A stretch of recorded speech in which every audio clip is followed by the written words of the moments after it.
India has the second largest Muslim population in the world. And the population is only growing in numbers. Rather than listen to perceptions being built by people who have not even visited on the ground and who produce reports, every minority has been dwindling in its number, or if I may use the word which is harsher, decimated in Pakistan.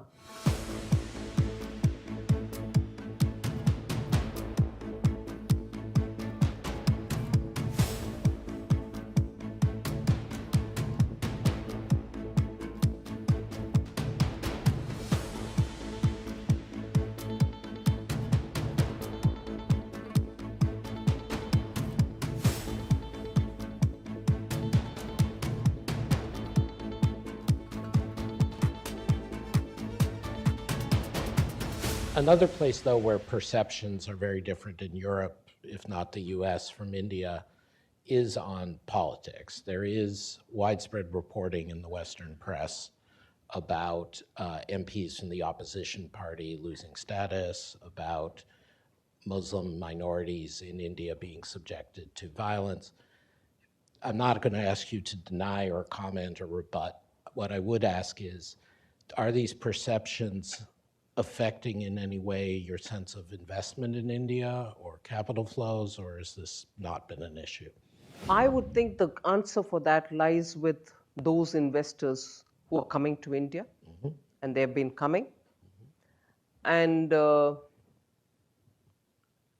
as somebody who's interested in receiving investments, I would only say, come have a look at what's happening in India, rather than listen to perceptions being built by people who have not even visited on the ground and who produce reports. Again, emerging markets do carry this burden of, you're the emerging market, you have every business to ask us for help, or every business to speak about every issue on which you need to play a constructive role, but yet the prescriptions are ours. I would want to ask if that's not to say, or not to even imply that I accept the perception that you're referring to. India has the second largest Muslim population in the world. And the population is only growing in numbers.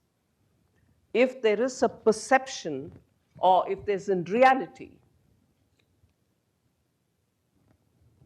their lives are difficult or made difficult with the support of the state, which is what is implied in most of these write-ups, I would ask, will this happen in India, in the sense, will the Muslim population be growing than what it was in 1947?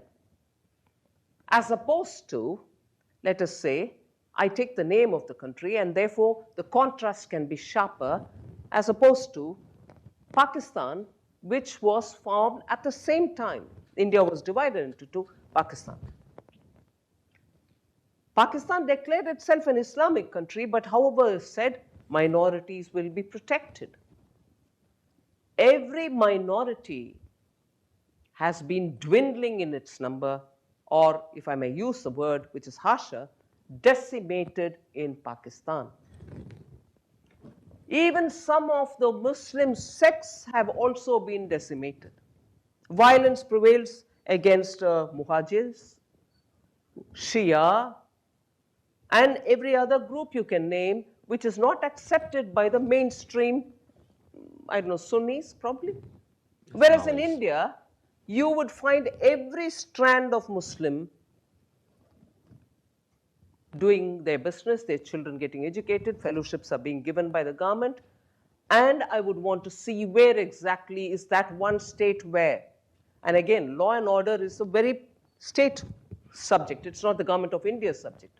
Each province has its elected government. They take care of the law and order in those states.